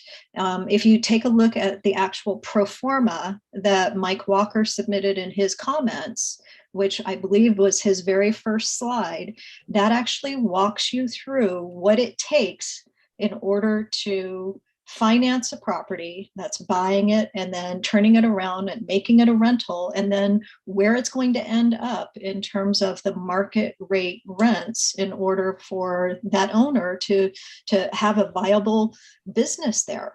The whole question of affordability is still one that we're all really struggling with. We didn't have any of that analysis during the HB 2001 stakeholder groups. Okay, I see Karen's hand, and then Dave, and then back to Morgan. Karen. I just had a comment regarding the highlighted section under public involvement. I would like to make that stronger language, if at all possible, because the way it reads now is make an effort to host an open house. I would like to see it say something like, at a minimum, host open house. Well, I would say I was thinking plural. I thought it should say open houses, but that being Open said. houses, yes. Okay, thank you for that. Dave? First of all, I agree with Karen 100%. About the letter, we need, the slowdown is required. If the city council is going to consider this at the August meeting, I think that's pulling the trigger before you find out who the bad guy is. So I seriously think that the council should step back and get more input from the citizens. And that's my input.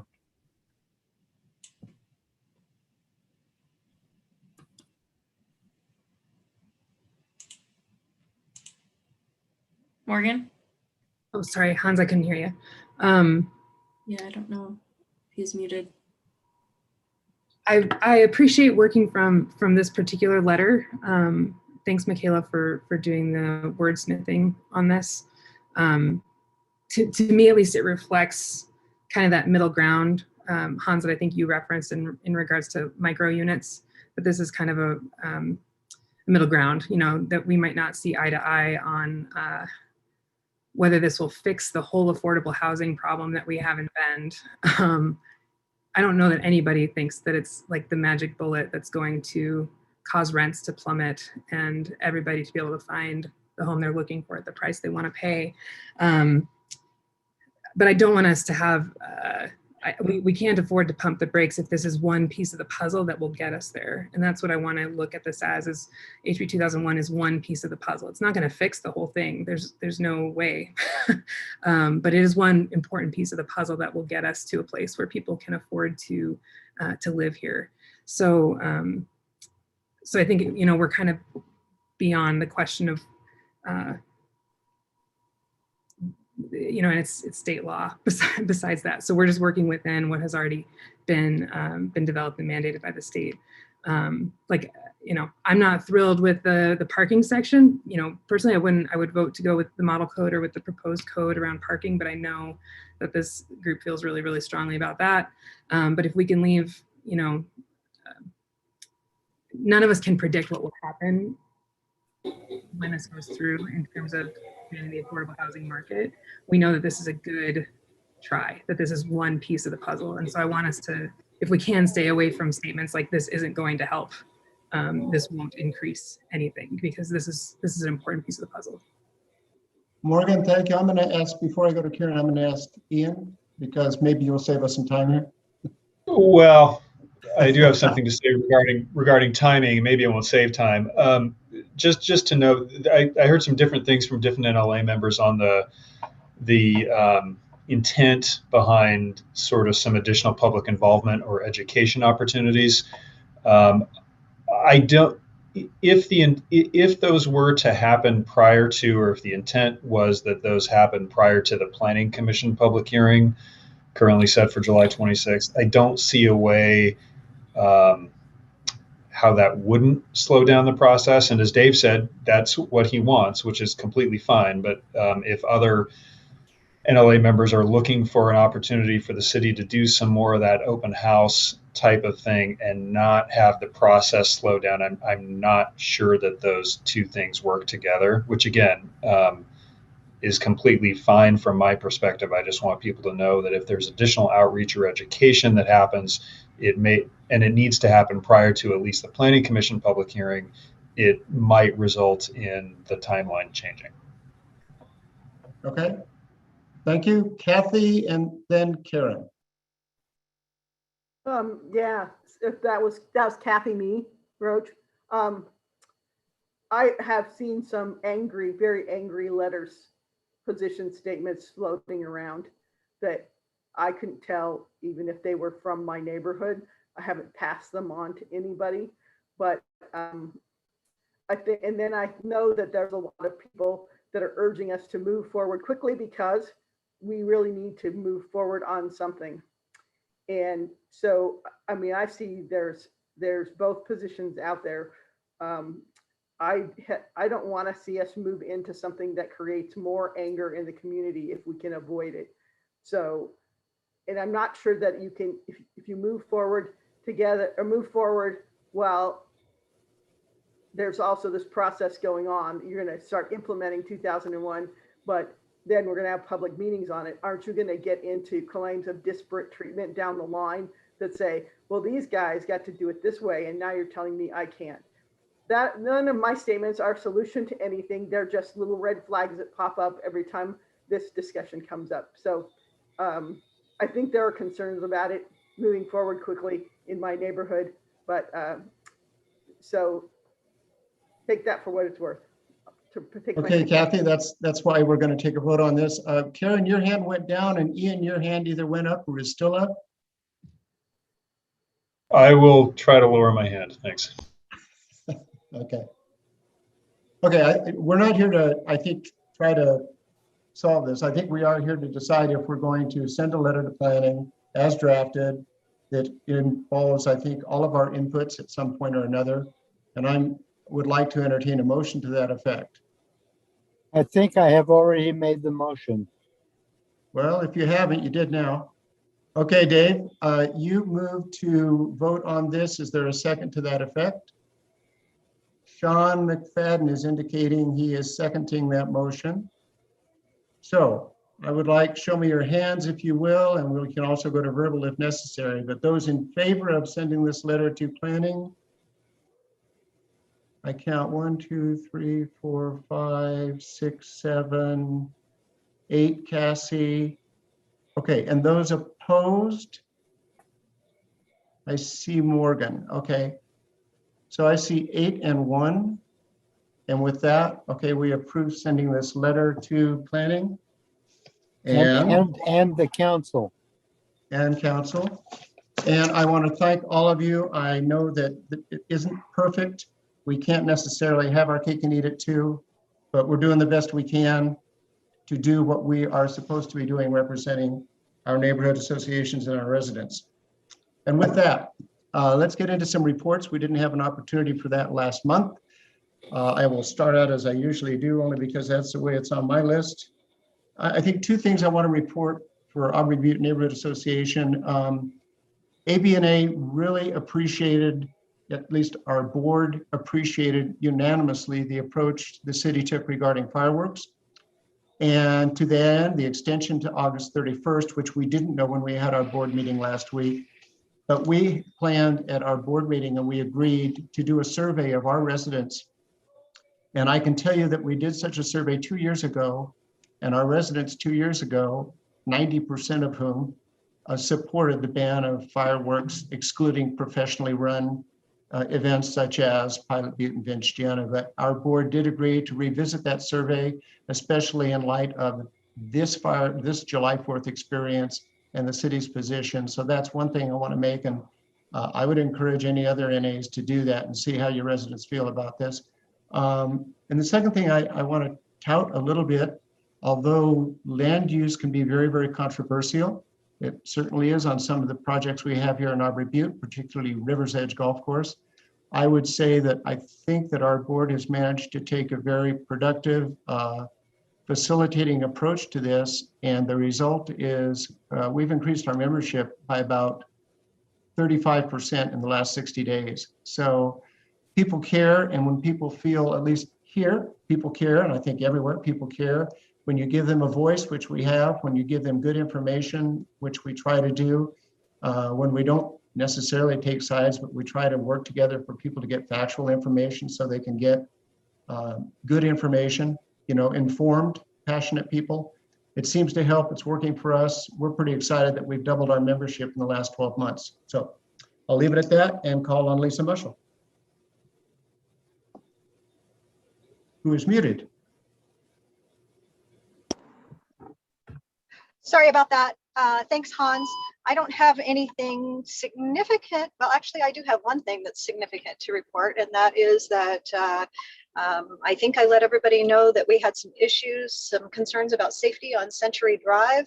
We submitted a letter to council, and we've been working with the Transportation and Mobility Department for some solutions, and it looks like we are at least getting an additional speed radar installed on Century Drive, and that's going to be hugely helpful, we believe. Other than that, nothing else significant to report from CWNA. We did not meet last month because we did not have a quorum, and the jury is out as to whether or not we're meeting this month because we've got some people traveling. So I'll be back next month. Okay, Karen Bergsvik. It's been pretty quiet in Southern Crossing. Debbie DeWeese has been doing a lot of work on the land use with the land use working group and Lisa. And then we're just continuing to work with Century West and Southwest Bend Neighborhood Association on the COID property. And there's a whole work plan around that the 3 NAs are working on. But other than that, it's pretty quiet. Okay, thank you. Chris Freeze, you're up. Yes, Old Bend, just to remind you, we have streets that were laid out before automobiles existed, and now they're becoming cut-through streets. And that is a big issue within our neighborhood. We've been an area that's had 5 methamphetamine sales on Hill Street, and now that has revitalized.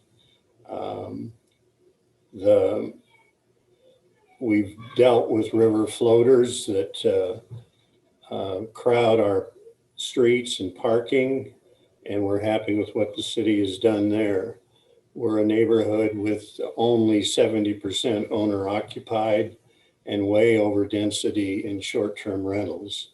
So all these are side issues, if you will, that we deal with more centrally. Just a few other notes. Dave Abbas, the Bend Transportation Director, we have discussed traffic management and safe streets months ago. They've been advised that cut through traffic in the Sizemore area, east end of Old Bend, has become a top priority.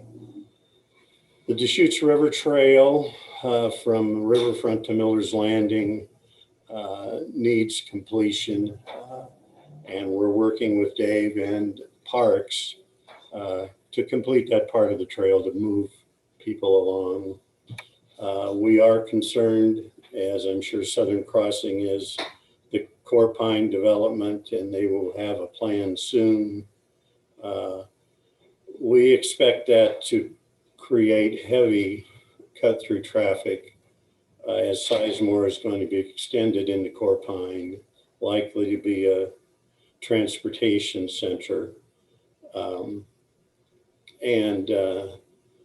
So we expect and hope to see mitigation from the city for the expected huge increase in traffic from Franklin out to Core Pine.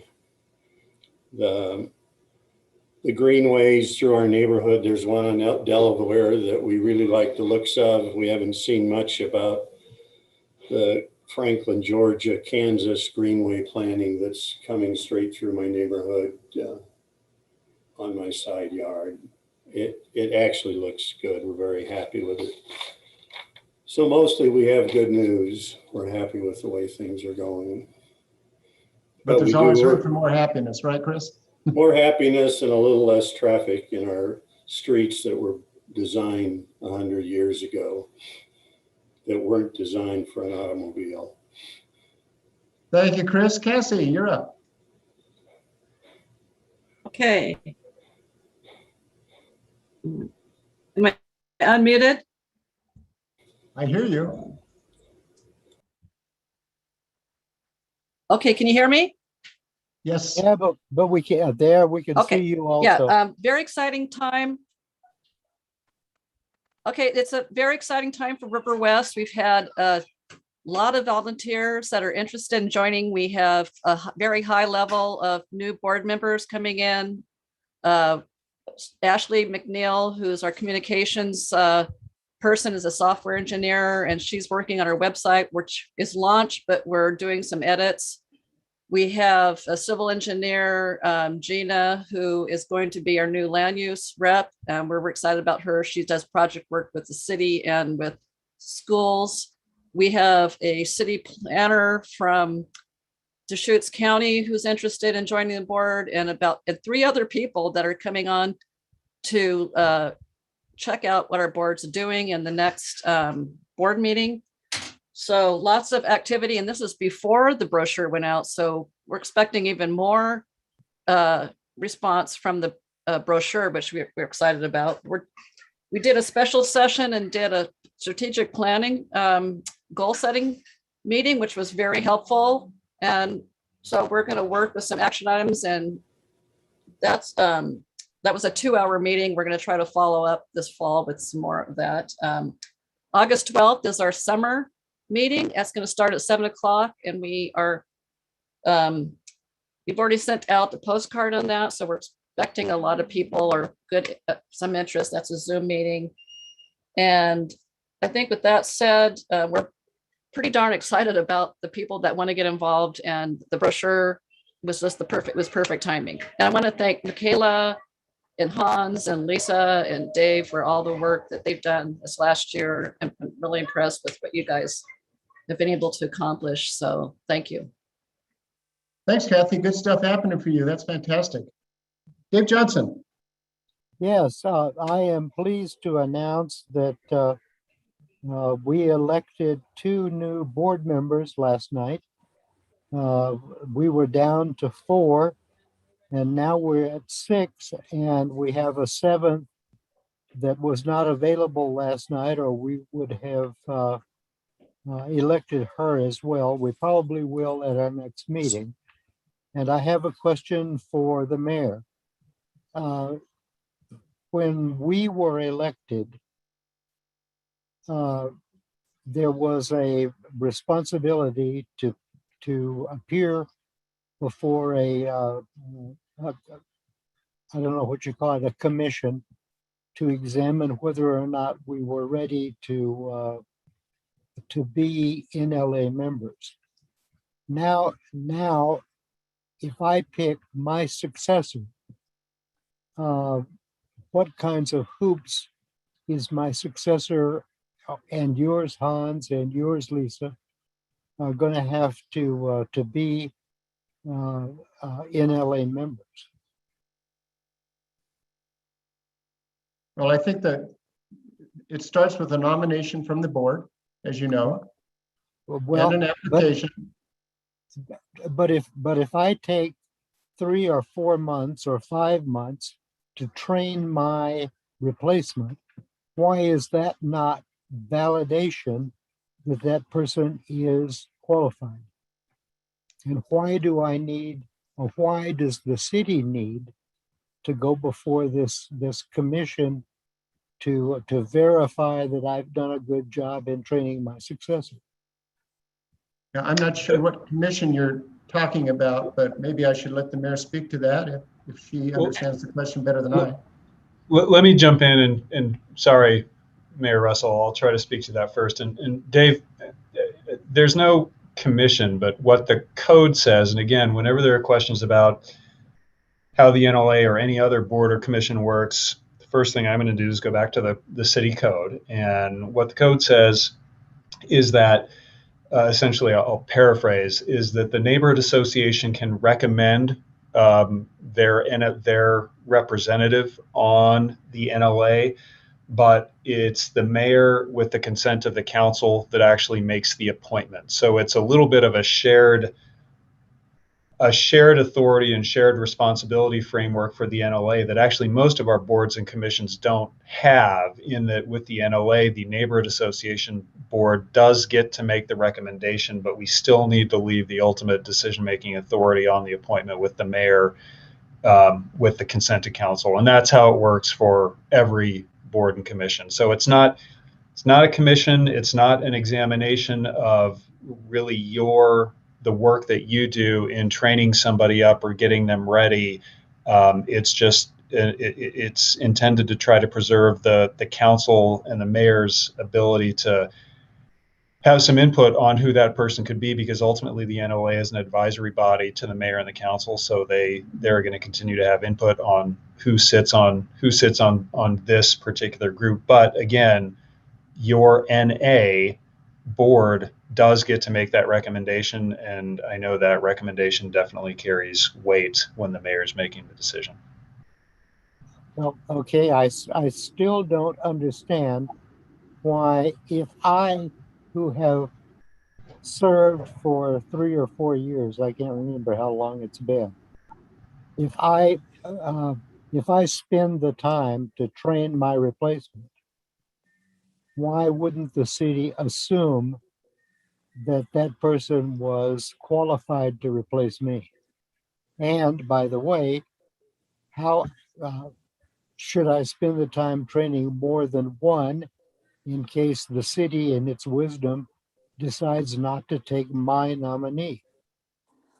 So Dave, I'll respond to that directly. The mayor, as is written in the code, not only for the planning commission, but all the committees, has the ultimate power to approve or not approve anyone on any particular committee. So what's true for the planning commission or NLA or any other commission, it's uniform.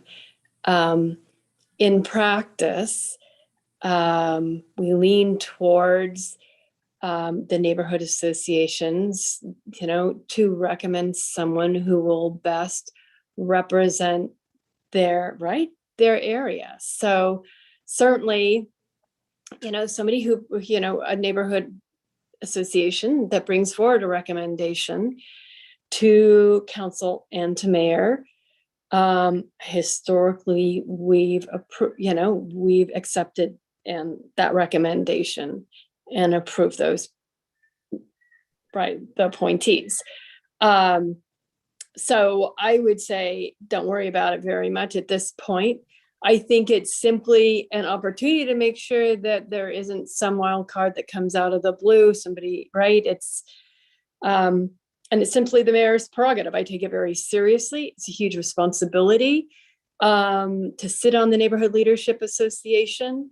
And I, frankly, as mayor, want to be sure that the person, the people, every single person who sits in the NLA does a really good job of representing all the constituents throughout their neighborhood association and understands the values of our city, and specifically the area, all the people within the neighborhood association. And there's a diversity of voices and values and needs and incomes and, within every neighborhood association. So I recommend that everybody who sits on the NLA board to some extent is a blend of all those people who live within their area, although different parts of our city are distinct from other parts of our city. So that's why we put together the NLA, was to have that diversity of voices and viewpoints. But we count on you. And as the mayor always say, it's very important that you represent not a tiny segment of your neighbors, but everybody who lives throughout your neighborhood association. And I think I just want to remind everybody of that. That is your responsibility. And as I look at the appointments to the NLA, I often give them a call and I often interview them. Not always. Sometimes I don't have time or I don't feel that that's important, but I do take that responsibility seriously. And I think that every mayor should. So there you go. There you have what's in the code. There you have the mayor's feedback on that. Okay, well, thank you very much, Mayor. And I will train my successor over the next 4 or 5 months, and I'm sure you're going to be happy with my replacement. And I will leave that in your hands. Thank you very much. And I will count on your successor to know the very different people throughout your entire neighborhood association, so that whoever sits in your chair also represents that diversity of needs and viewpoints. So important. I will make sure that whoever I train knows that I will be available as the mentor. Thank you very much. Anything else, Dave? Can we move on? I'm finished. Sean McFadden. You're muted, Sean, but you're looking for it, I can tell. No, I'm panicked. Caught me off guard there. There's nothing relevant or new. We have our quarterly meeting next week, so there's very little to add. I would ask, Hans, if we have time, that maybe you give us a brief update on the homeless committee that you sit on. I know that's going to come up next week for us, or I can talk to you offline. Yeah, I'll give you a brief on that. Council Perkins is the liaison to that sounding board to house our neighbors. We meet tomorrow. We basically meet twice a month. We did approach the community building subcommittee for some direction on whether or not using a type 1 or a type 2 process for shelters was a best practices approach. We ended up choosing type 1. We are working tomorrow, focused more on types of shelters, must-haves, may-haves, numbers of beds. We're addressing some specifics like parking requirements, paving requirements. We're getting into a little bit of the details, but basically we are moving in the direction of some specific code recommendations as we populate some of the spreadsheets, if you will, some of the tables that we have. And we are expecting that next month will be a public outreach, give the community a chance to understand the work we're doing, what we're proposing. Again, things are being done in a manner of reflecting zoning. and that the types of shelters, number of beds likely should be a function of the type of zoning we have. That's where most of this work has really been focused. And of course, we're taking into account the Bend Development Code and other things like fire safety and all those other little details that, you know, the devil's in the details, right? But we're populating right now primarily the types of shelters and the requirements of those shelters, number of beds we can project and recommend to council. And I'm happy to speak with you in addition offline. Okay. And with that, Steve Pine, you're up. Okay, thanks. So I have a couple of questions to start with. The virtual open house, Michaela, from the presentation we had today, that's not the same as what you gave us prior to this meeting. So I want to make sure I can access that to get it to my members. And secondarily, can we use this draft that we just decided to send forward can we use that? Can we now give that to our board members so that they can use that as they attend that meeting on the 26th? So those are two questions I have. You can just let me know later or now or whatever. Yeah, I'll respond to the letter real quick. So how that works is that I make the changes that were discussed in this meeting.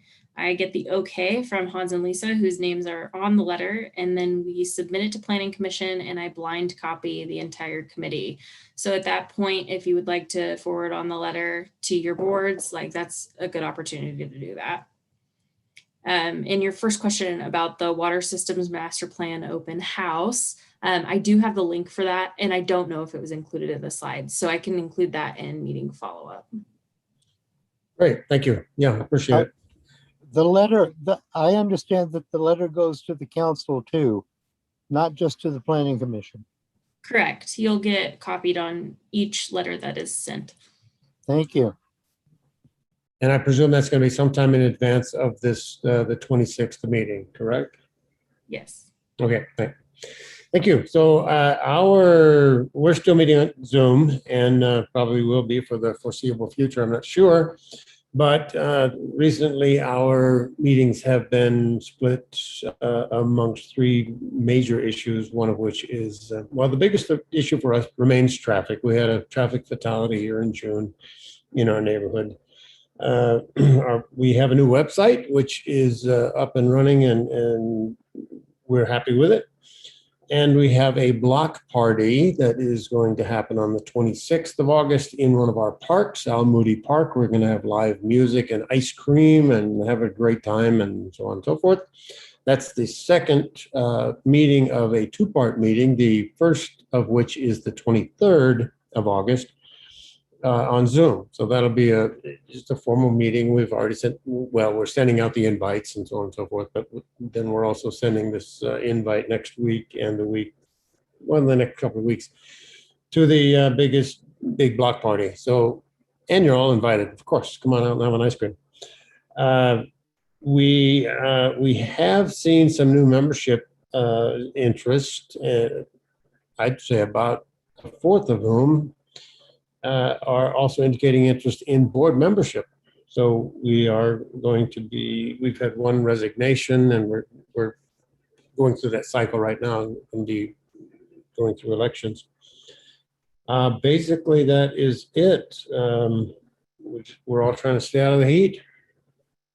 Thanks, Steve. Block party at Mountain View. I'll remember that. Kathy Roche.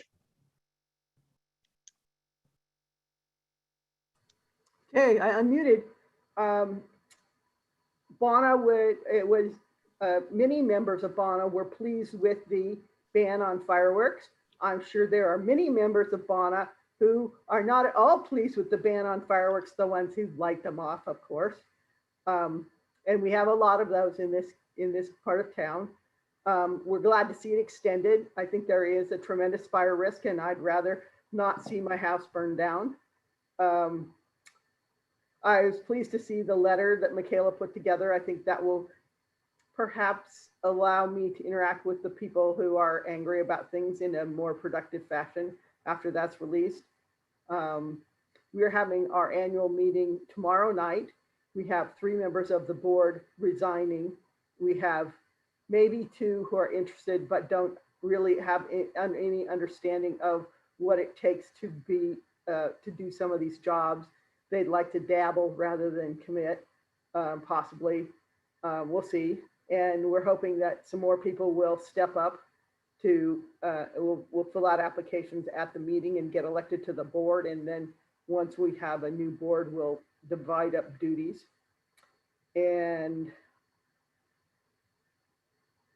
oh, I was really pleased, and I'm sure there are other people in Bonna who are pleased with the moving forward on the turnkey operation in Bend. I think that will ease some fears and anxiety that exists out there. And then we use the city's mailer list to send out the invites for our picnic. And we discovered a few shortcomings in it, in that it evidently uses one address per, or one recipient per address. And so sometimes it went to the person who's not the least interested in being a member of Bonna or getting information from Bonna, if Bonna uses that city mailing list. And I don't know, I'll maybe talk to Michaela some more about it at some point. But so that's about where we are. Thank you, Kathy. And yes, do have dialogue with Michaela. ABNA had some corrections we made to just make sure we had the list nailed down. And Morgan, you can take it home for us. I'll be super brief. Like some of you said, just in the midst of summertime, we are having our next board meeting in September, and I think might even be back at the Bend Senior Center in person with any luck at all. We'll see what happens. I'm just not trying to jinx it, but have the general meetings on the calendar for November and May, as is the Larkspur tradition.